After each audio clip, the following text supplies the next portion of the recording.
یہ ویڈیو بغیر تصویر نہیں لے سکتے نا، یہ تو پردہ لانا پڑتا ہے۔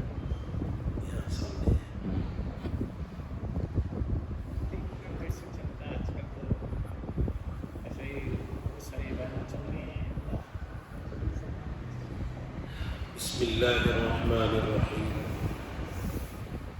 الحمد لله رب العالمين والعاقبة للمتقين، والصلاة والسلام على سيد الأنبياء والمرسلين سيدنا محمد وآله وأصحابه أجمعين. أما بعد، فأعوذ بالله من الشيطان الرجيم. بسم الله الرحمن الرحيم. القارعة ما القارعة وما أدراك ما القارعة يوم يكون الناس كالفراش المبثوث وتكون الجبال كالعهن المنفوش فأما من ثقلت موازينه فهو في عيشة راضية وأما من خفت موازينه فأمه هاوية وما أدراك ما هي نار حامية. صدق اللہ العظیم.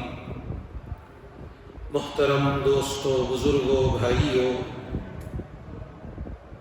گزشتہ بدھ کو سورۃ التکاثر کا ترجمہ اور اس کی مختصر سی کچھ تفصیل آپ حضرات کے سامنے رکھی گئی. اب اس سے پہلے والی جو سورت ہے وہ سورۃ القارعہ ہے.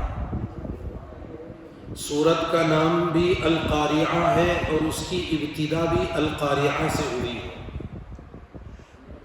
القارعہ کا اصل اور صاف اور صحیح ترجمہ تو بظاہر مشکل ہوتا ہے.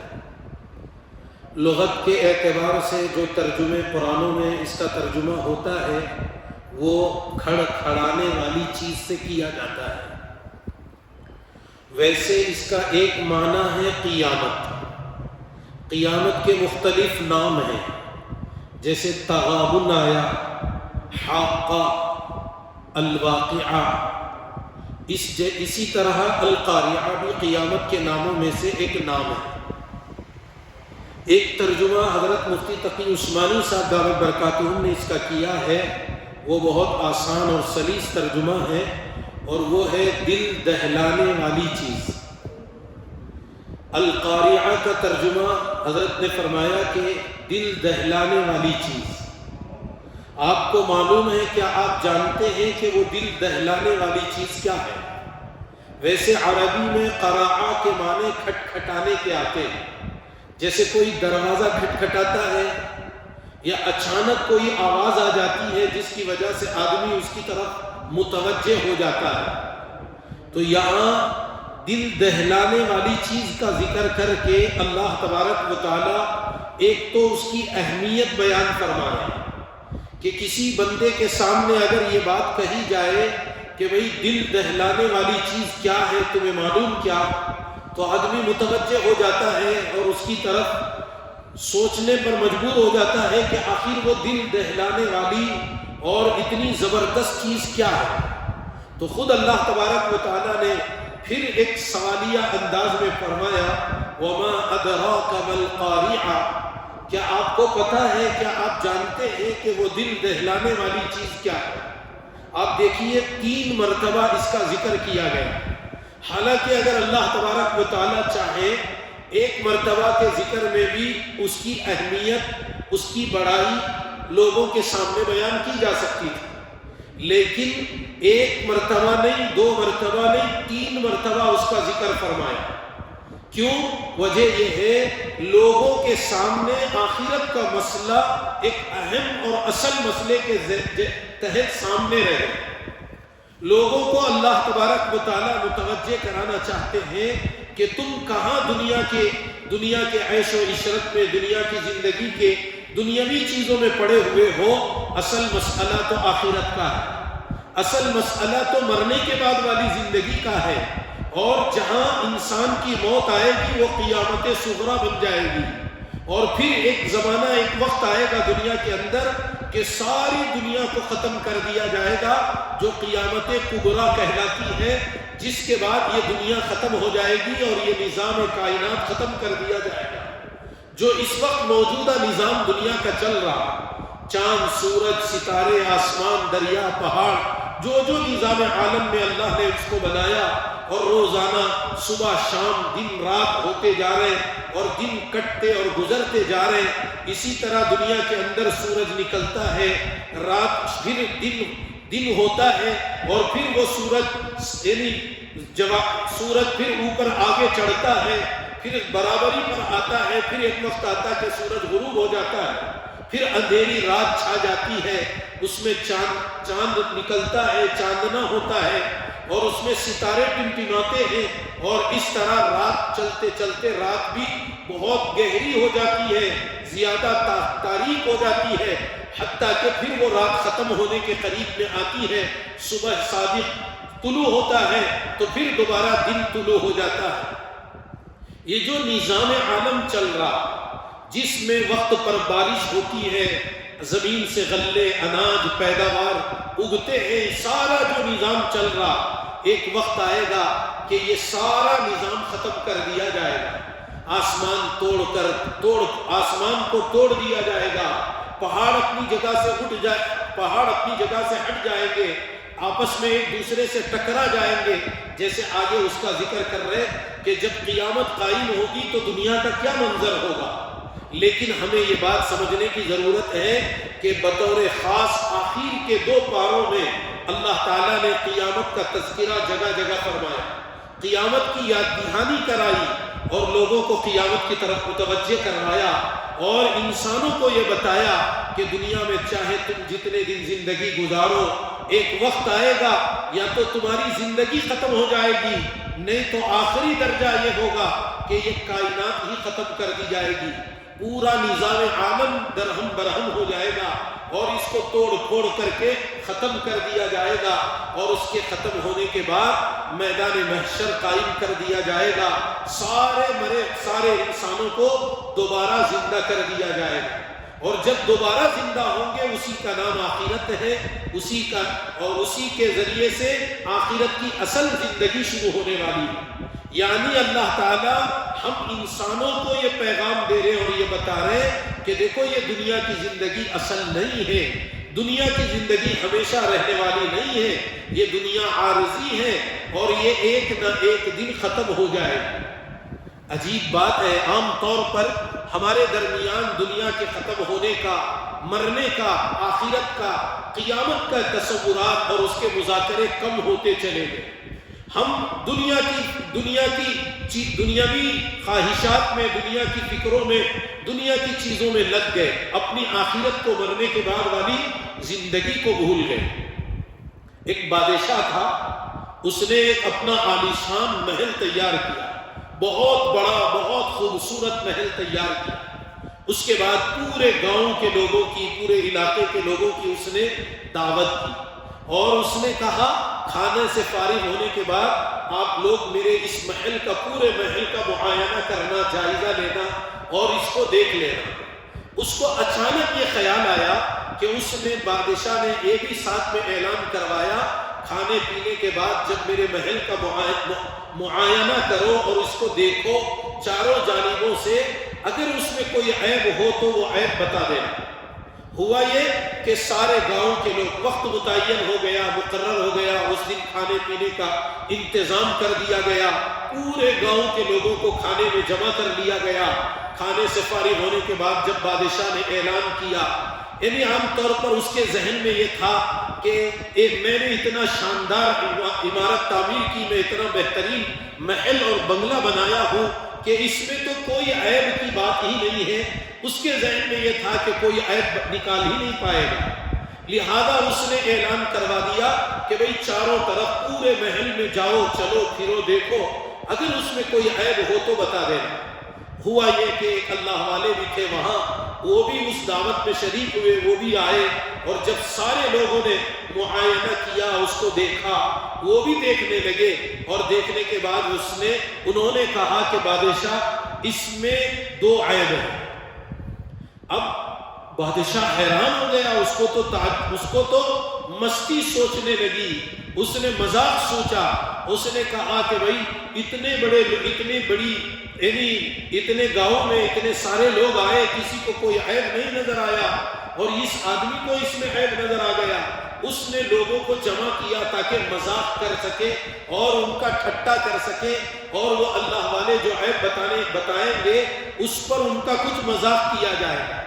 ہوا یہ کہ جب سارے لوگوں کو اس نے جمع کیا اور اس نے پوچھا کہ بھئی بتاؤ اس میں کیا عیب ہے، کہا بادشاہ جہاں پناہ، محل آپ نے بہت شاندار، بہت عالیشان، بہت خوبصورت اور بہت زبردست آپ نے تیار کیا، اس کی کوئی نظیر اور اس کی کوئی مثال نہیں ہے، لیکن بات یہ کہ آپ اس میں ہمیشہ رہنے والے نہیں ہیں۔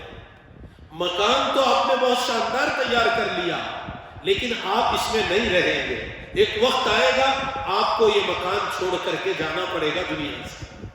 بادشاہ حیران ہو گیا کہ یہ تو بات صحیح ہے، میں نے تو عمارت بنائی تھی بہت بڑی، جیسے لوگ اتنے سالوں تک کے اندازے میں بناتے کہ یہ 50 سال 100 سال 200 سال یہ اتنے سالوں تک یہ عمارت قائم اور باقی رہے گی۔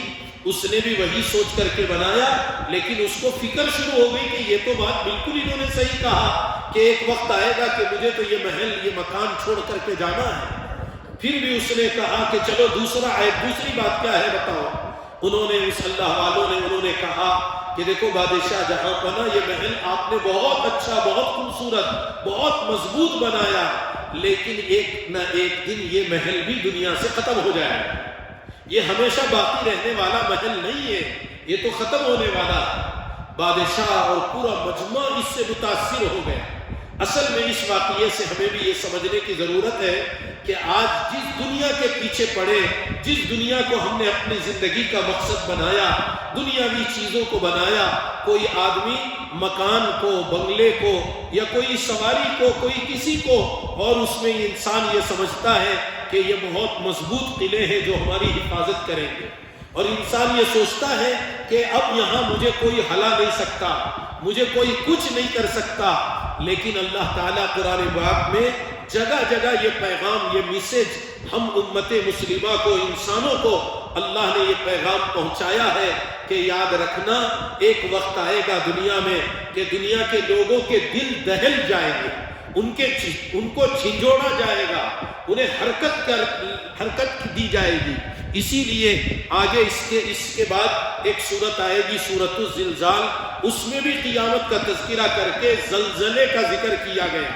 تو معلوم یہ ہوا کہ اللہ تعالیٰ نے اس سورت کی ابتدائی آیتوں میں دل دہلانے والی چیز کے ذریعے قیامت کو سمجھا رہے، قیامت کی یاد دہانی کرا رہے، قیامت کی طرف ہماری توجہ کو موڑ رہے، اور اللہ تعالیٰ ہمیں یہ بتا رہے کہ میرے بندو کہاں تم دنیا کی چیزوں میں لگے ہو، کہاں دنیا کے بنانے میں لگے ہو، دنیا کی عیش و عشرت میں لگے ہو، دنیا کے کھانے پینے کی چیزوں میں لگے ہو۔ یہاں تو اصل مسئلہ آخرت کا ہے۔ ایک دن آئے گا دنیا ختم کر دی جائے گی اور پورا میدان محشر میں ساری دنیا کے لوگوں کو جمع کر دیا جائے گا۔ تو وہاں جمع ہونے کے بعد ہمیں اپنی اس دنیاوی زندگی کا حساب و کتاب دینا ہوتا ہے۔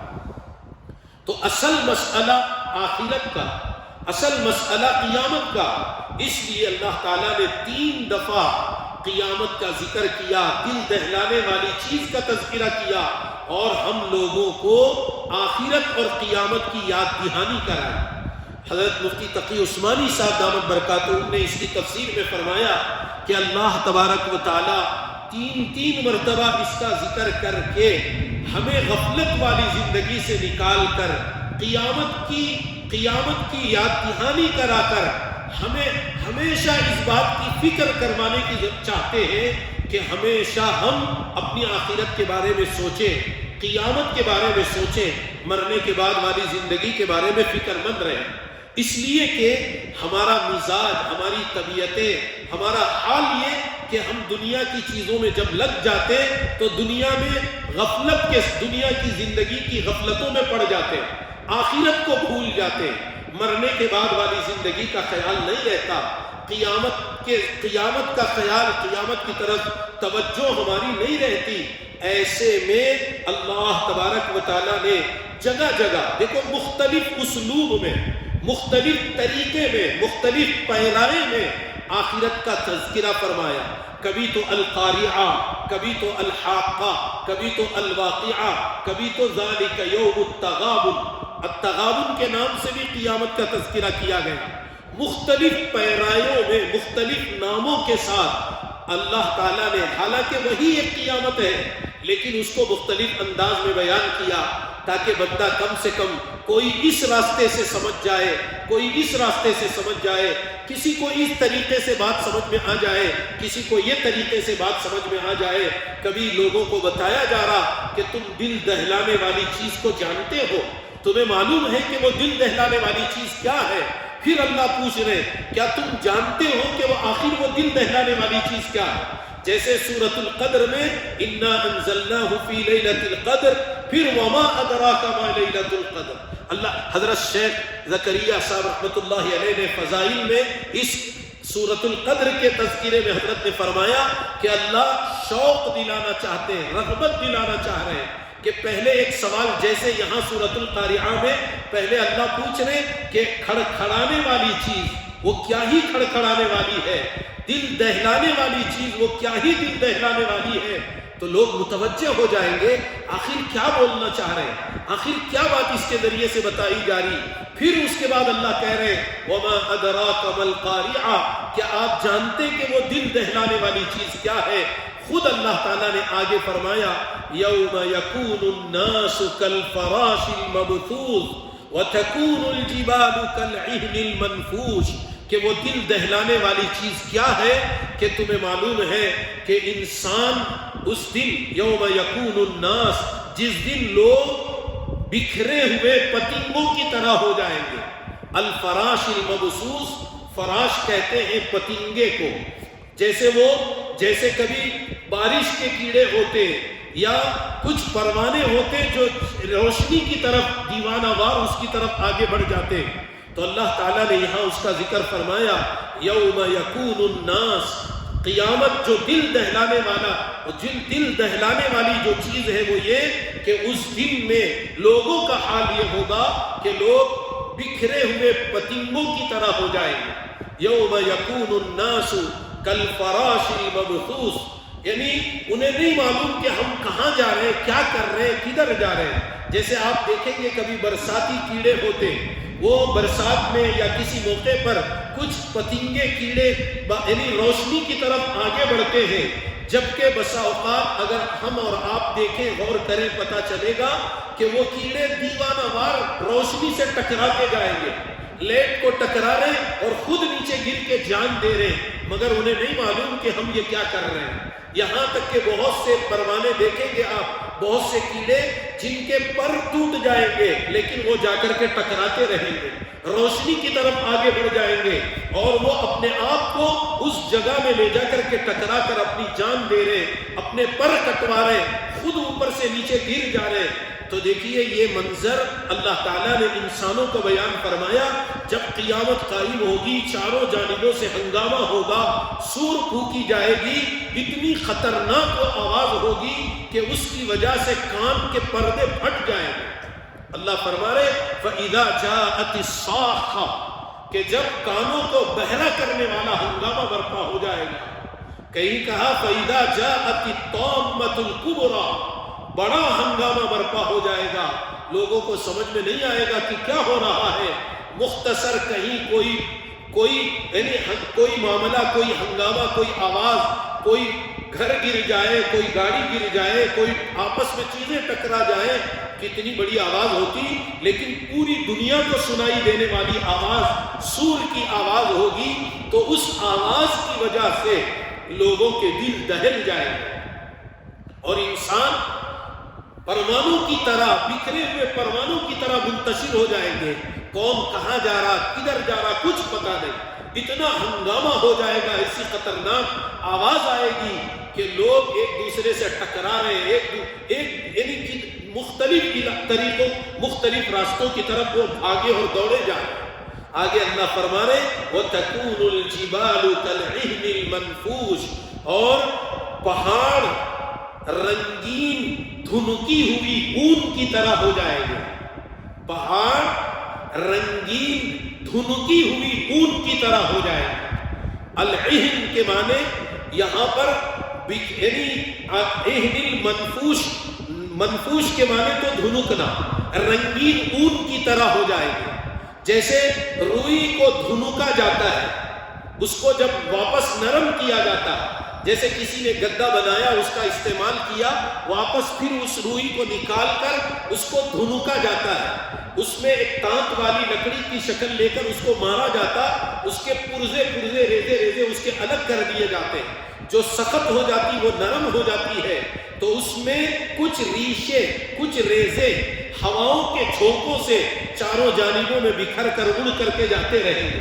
جہاں روئی کے کام کرنے والے لوگ ہوتے، دھنکنے کا کام کرنے والے ہوتے، آپ وہاں کا جائزہ لیں تو اطراف میں وہاں ریزے ریزے ذرات پڑے رہتے. تو دنیا میں اس وقت جو بڑے بڑے پہاڑ، جیسے احد پہاڑ کے بارے میں آتا، کئی کلومیٹر کی مسافت پر ہے، اور کتنے بڑے بڑے پہاڑ ہوتے. جب ہم راستوں میں سفر کر رہے، یعنی راستوں میں جب سفر میں جاتے تو آپ دیکھیں گے جگہ جگہ مختلف قسم کے پہاڑ ہیں.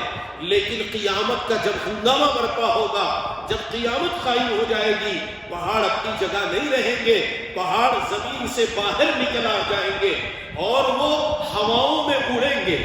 قرآن نے کہا فَكَانَتْ هَبَاءً مُنبَثًّا، اللہ کہتے ہیں ہواؤں میں بکھرے ہوئے بکھر جائیں گے وہ پہاڑ، ہوائیں ان کو اڑا کر کے لے جائے گی. ساری دنیا کے پہاڑ آپس میں ایک دوسرے سے ٹکرا جائیں گے، اور اس کا حال یہ ہوگا، قرآن نے کہا وَبُسَّتِ الْجِبَالُ بَسًّا، پہاڑ ایک دوسرے سے ٹکرا کر ریزہ ریزہ ہو جائیں گے، اتنے ریزے کہ وہ ہواؤں میں اس کا غبار اڑنے لگے گا. اندازہ نہیں کر سکتے کتنے بڑے بڑے پہاڑ، کتنے بڑے بڑے پتھر، کتنی بڑی بڑی چٹانیں اس میں پائی جاتی ہیں، لیکن وہ آپس میں ایک دوسرے سے ٹکرا جائیں گے. لیکن یہاں بات اللہ یہ کہہ رہے رنگین دھنکی ہوئی اون کی طرح.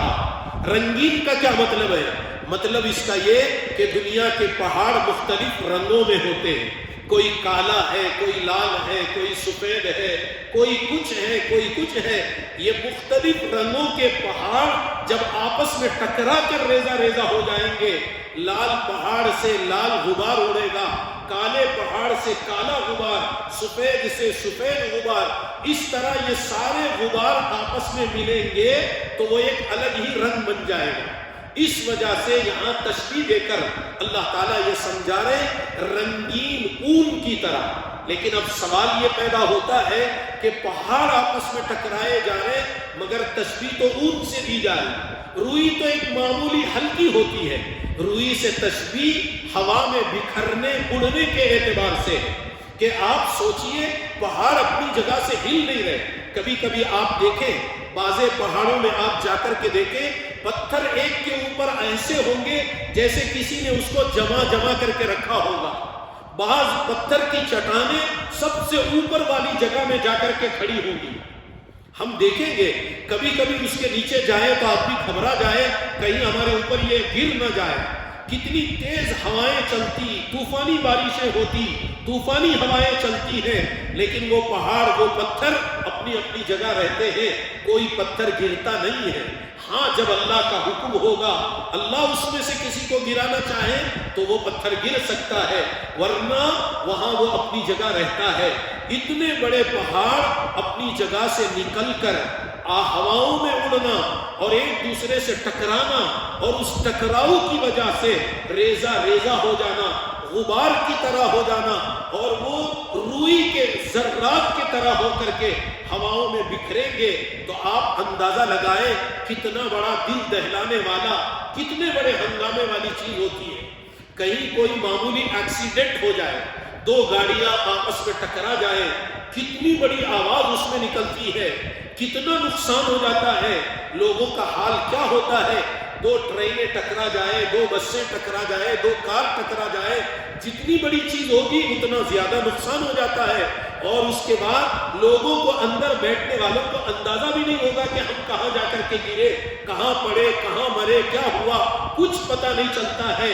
وہ ایک ہنگامے کی ایک مثال ہے، دل دہلانے والا۔ لیکن جب اس قسم کا کوئی حادثہ ہوتا، لوگ کہیں گے کہ بھئی کیا دل دہلانے والا واقعہ، بھئی ہمارے دلوں میں ایک قسم کی حرکت پیدا ہو گئی، ڈر پیدا ہو گیا، خوف پیدا ہو گیا، اتنا خطرناک وہ منظر تھا۔ اللہ کہتے ہیں کہ معمولی دنیا میں دو بسیں ٹکرا جائیں، دو لاریاں ٹکرا جائیں، دو کاریں ٹکرا جائیں، دو ٹرینیں ٹکرا جائیں، یا کوئی بھی دو چیزیں آپس میں ٹکراتی ہیں، اتنا ہنگامہ ہو جاتا ہے۔ اگر پوری دنیا کے سارے پہاڑ آپس میں ایک دوسرے سے ٹکرا جائے، آپ اندازہ لگائیں اس وقت دنیا کا کیا حال ہوگا، اس وقت میں کیا منظر ہوگا، اور وہ کتنا دل دہلانے والا واقعہ ہوگا، کتنا ہنگامہ اس کی وجہ سے برپا ہو جائے گا۔ اسی لیے اللہ فرما رہے ہیں اس ہنگامے کی وجہ سے لوگوں کے کانوں کے پردے پھٹ جائیں گے اور لوگ بہرے ہو جائیں گے، کسی کو کچھ سنائی نہیں دے گا، کچھ پتہ نہیں چلے گا، یہاں تک کہ زمین میں زلزلہ آئے گا، زمین پھٹ جائے گی اور زمین کو لپیٹ دیا جائے گا، سارے انسان زمین کے نیچے چلے جائیں گے، پوری دنیا چٹیل میدان بن جائے گی، پوری دنیا کے اندر کوئی نہیں رہے گا۔ روایتوں میں، حدیثوں میں آتا ہے کہ جب قیامت قائم ہوگی، حضرت اسرافیل علیہ السلام سور پھونکیں گے۔ اللہ کا نظام ہے، 4 مشہور بڑے بڑے فرشتے جن میں حضرت جبرائیل، حضرت میکائیل، حضرت عزرائیل، حضرت اسرافیل، ان کی ذمہ داریاں الگ الگ۔ حضرت اسرافیل علیہ السلام کی ذمہ داری سور پھونکنے کی۔ جب وہ سور پھونکیں گے پوری دنیا کا نقشہ بدل جائے گا، یہ جو اس وقت عمارتیں، پہاڑ، دریا جو نظر آ رہے ہیں سب ختم ہو جائے گا، پورا میدان ہو جائے گا۔ حضرت اسرافیل علیہ السلام اللہ سے درخواست کریں گے کہ پروردگار ساری دنیا ختم ہو گئی۔ اللہ پوچھیں گے کون باقی ہے؟ اللہ میں اور آپ باقی ہیں۔ اللہ کہیں گے تمہیں بھی اپنی موت مرنا ہے، تمہیں بھی اپنے آپ کی اپنی روح نکالنا ہے۔ یا حضرت اسرائیل علیہ السلام کے ذریعے سے جب ساری دنیا کو ختم کر، جب یہ پورا نظام ختم ہو گیا، اسرائیل علیہ السلام بچیں گے تو اللہ کہیں گے تمہیں بھی مرنا ہے۔ اب پورے سب وہ بھی مر، ان کو وہ بھی اپنی روح نکال لیں گے۔ روایتوں میں، حدیثوں میں بتایا گیا حضرت اسرائیل علیہ السلام آخر میں جب اپنی روح نکالیں گے، ان کو اس وقت تکلیف محسوس ہوگی۔ وہ کہیں گے کاش مجھے اس تکلیف کا پہلے سے اندازہ ہوتا تو نیک بندوں کی روح نکالنے میں اور آسانی کر لیا کرتا۔ روح نکلتی ہے تو انسان کو اتنی تکلیف ہوتی ہے، حضرت شیخ نے خود فضائل صدقات میں لکھا ہے کہ اگر کوئی بستر پہ اپنی موت مرتا ہے تو بھی کم سے کم اس کو 360 جگہ کاٹنے کے برابر تکلیف اس کو ہوتی ہے، خالی اپنی موت آدمی مرتا ہے۔ کتنی تکلیف! قرآن میں اللہ تعالیٰ نے فرشتوں کے روح نکالنے کے منظر کو بیان کیا ہے، وَالنَّازِعَاتِ غَرْقًا وَالنَّاشِطَاتِ نَشْطًا۔ اللہ کہتے ہیں قسم ہے ان فرشتوں کی جو کافروں کی روحوں کو سختی سے نکالتے، پیر کی انگلیوں سے روح نکالی جاتی، ایک ایک عضو سے نکال کر ٹہل کر کے اس کو نکالا جاتا ہے، بعد آخر میں وہ منہ کے راستے سے نکلتی ہے۔ اسی لیے مرنے والے کو مرتے ہی فوراً اس کے چہرے پہ کپڑا باندھا جاتا ہے کہ جو منہ اس کا کھلا تھا اب وہ بند کرنے کی طاقت اس میں ختم ہو جائے گی۔ تو یعنی اس کے میت کے رشتہ داروں کو حکم دیا گیا کہ اس کا منہ بند کر دیا جائے، آنکھیں بند کر دی جائے، اور وہ کپڑا اسی لیے باندھا جاتا کہ وہ منہ پھر کہیں کھل نہ جائے، اور اس میں ایک قسم کا عیب نظر آتا ہے، دیکھنے والوں کو اچھا نہیں لگتا، آنکھیں کھلی رہے تو دیکھنے والے ڈر جاتے ہیں۔ تو لہذا یہ طریقہ ان کو بتایا گیا، یہ راستہ، یعنی یہ چیزیں ان کو سمجھائی گئی۔ اللہ تبارک و تعالیٰ اکیلے باقی رہیں گے جب پورا دنیا خالی ہو جائے گی، یہاں تک کہ سورہ زلزال میں جس کا ذکر آتا ہے، آگے آ رہا ہے کہ سارے زمین اپنے سارے خزانے باہر نکالے گی۔ اللہ اس وقت میں اعلان کریں گے لمن الملک اليوم، کون ہے آج دنیا کا بادشاہ؟ کہاں گئے وہ دنیا کے بادشاہ؟ اپنے آپ کو بڑا سمجھتے تھے، بادشاہ سمجھتے تھے، آج کہاں ہیں وہ؟ پھر اللہ خود ہی کہیں گے للہ الواحد القہار، ایک قہار اللہ کی بادشاہت چلے گی، ایک اللہ کا حکم چلے گا، کوئی دنیا میں کوئی چیز باقی نہیں رہے گی، سارے جانداروں کو موت آ کر ختم کر دیا جائے گا۔ تو اللہ فرما رہے وَتَكُونُ الْجِبَالُ كَالْعِهْنِ الْمَنْفُوشِ، اور تم یعنی پہاڑ دھمکی ہوئی رنگین اون کی طرح ہو جائے گے۔ آگے اصل بات جو بیان کرنا چاہ رہے ہیں، قیامت جب قائم ہوگی تو ہوگا کیا اس کے بعد؟ قیامت کے قائم ہونے کے بعد اب اصل مسئلہ دنیاوی زندگی کے حساب و کتاب کا آئے گا۔ دنیاوی زندگی کے حساب و کتاب کا معاملہ وہاں سے شروع کرنا ہے۔ اسی لیے تو قیامت قائم کر دی گئی، قیامت رکھی گئی اسی وجہ سے۔ اگر قیامت نہ ہوتی، دنیا میں لوگ جو اس وقت جن حالتوں میں ہیں اس سے بدتر حالتوں کی طرف چلے جاتے ہیں۔ حضرت مفتی تقی عثمانی صاحب دامت برکاتہم نے اس کی تفسیر میں ایک بات حضرت نے یہ فرمائی ہے کہ دیکھو، اگر قیامت قائم نہ ہوتی، لوگ کہتے ہیں کہ بھائی یہ برائیاں کیوں پیدا ہو گئے، یہ خرابیاں کیوں آ رہی، لوگ ایک دوسرے پر ظلم کیوں کر رہے ہیں، ایک دوسرے کے ساتھ زیادتی کیوں کر رہے ہیں، ایک دوسرے کا اکرام، ایک دوسرے کا خیال کیوں نہیں کرتے ہیں، تو لوگ مختلف اسباب اس کے بیان کرتے ہیں۔ کچھ لوگ کہتے ہیں علم کی کمی ہے، کچھ لوگ کہتے ہیں دولت کی، پیسے کی کمی ہے۔ حضرت نے فرمایا کہ یہ بات صحیح نہیں ہے، اس لیے کہ بہت سے ایسے ممالک علاقے ہیں جو ماشاءاللہ خوب ترقی یافتہ، خوب علم والے ہیں، لیکن باوجود اس کے کہ وہاں بھی ظلم و زیادتیاں ہوتی ہیں، وہاں بھی خون خرابہ ہوتا ہے، وہاں بھی برائیاں ہوتی ہیں، وہاں بھی غلطیاں ہوتی ہیں۔ بہت سے ایسے ملک، ایسے علاقے جہاں مالدار ہیں، مال والے ہیں، اس کے باوجود یہ ساری خرابیاں، برائیاں پائی جاتی ہیں۔ پھر حضرت نے فرمایا اصل بات یہ ہے کہ ان چیزوں کی بنیاد آخرت کا یقین نہ ہونا، قیامت کو نہ ماننا، یا قیامت کا انکار کرنا، یا قیامت کا خیال آدمی کے دل میں نہ رہنا۔ انسان یہ سوچتا ہے کہ مجھے تو مرنا ہے ہی نہیں، میں تو دنیا سے جاؤں گا ہی نہیں، اور میں نہ مروں گا نہ دنیا سے جاؤں گا، مجھے کسی چیز کے حساب و کتاب کی ضرورت نہیں۔ اللہ تعالیٰ نے اسی لیے وقتاً فوقتاً قرآن پاک میں ایمان والوں کو آخرت کی یاد دہانی کرا کر، قیامت کا تذکرہ کر کے ایمان والوں کو متوجہ کرایا کہ دیکھو آج دنیا میں تم جو کچھ کر رہے ہیں اس عمل سے پہلے اپنی آخرت کے بارے میں سوچ لو۔ آج ہم کسی پہ ظلم کر رہے ہیں، کل اللہ کے ہاں اس کا جواب دینا ہے۔ آج ہم کسی کے ساتھ بھلائی کر رہے ہیں، کل اللہ کے ہاں اس کا اجر، اس کا ثواب ملے گا۔ آج ہم کسی کے ساتھ برا کر رہے ہیں، کل کو اس کا اللہ کے ہاں جواب دینا ہے۔ بہت سے لوگ یہ سمجھتے کون دیکھ رہا، کون جانتا، کسی کو کیا بھی نہیں معلوم، میں ایک بہت بڑا سمجھدار، بہت عقل مند لوگ کہ ایک دوسرے کا برا چاہتے، دوسروں کے خلاف کام کرتے، دوسروں کو نقصان پہنچانے کے کام کرتے۔ اللہ تبارک و تعالیٰ نے اسی کے لیے آخرت کا اور قیامت کا تذکرہ جگہ جگہ قرآن مجید میں کیا کہ تم یہ جان لو، یہ سمجھ لو، میں یہاں جو کچھ بھی کر رہا ہوں ٹھیک ہے، اب اس وقت مجھے کوئی نہیں دیکھ رہا، مجھے کوئی کچھ نہیں بول رہا، مجھے کوئی کچھ نہیں کر سک رہا۔ لوگ سمجھتے ہیں کون کیا کرے گا، کون مجھے کیا بولے گا، کس چیز سے مجھے کیا تعلق ہے، کسی کی میں پرواہ نہیں کروں گا۔ لیکن یہ تو ساری باتیں یہاں کی ٹھیک ہے، لیکن ایک دن مرنا ہے، قیامت قائم ہونے والی ہے۔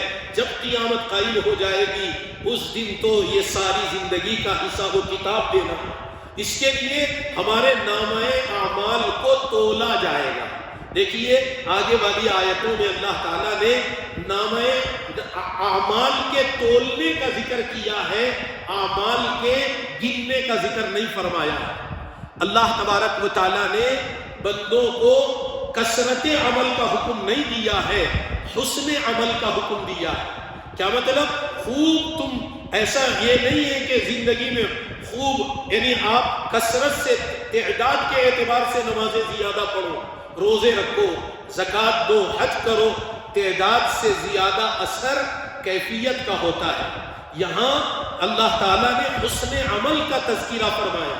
سورہ ملک کی ابتدائی آیت میں اللہ فرما رہے الذی خلق الموت والحیات لیبلوکم ایکم احسن عملا۔